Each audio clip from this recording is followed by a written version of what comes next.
All right, so for this problem here, we're given an equation, and we want to just kind of analyze, when x equals 0, what's y? When x equals 1, what's y? So in other words, when x increases by 1, what is the change in y? In other words, that would find the slope of the line.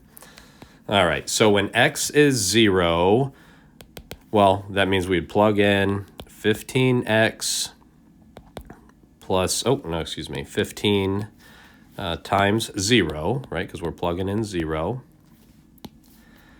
plus 3y equals 6.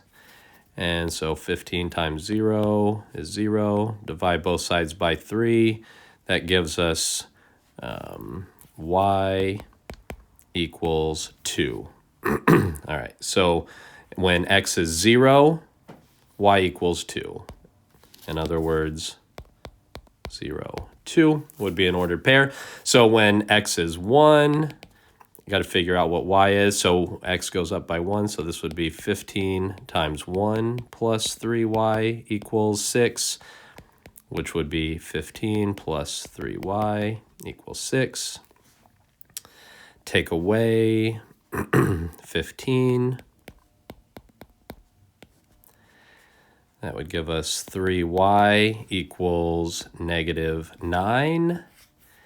And then divide both sides by 3, we get y equals -3.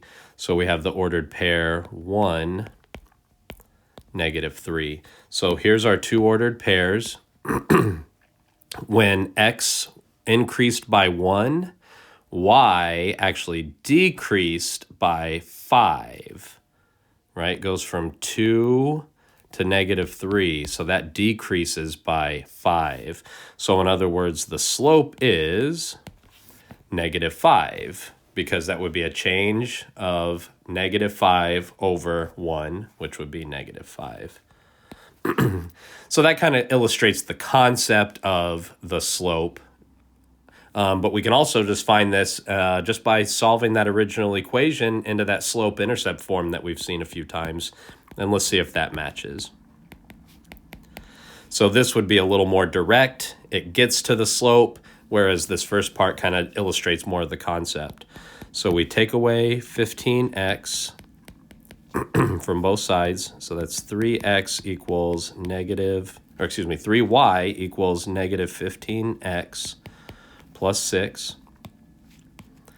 Divide all parts by 3.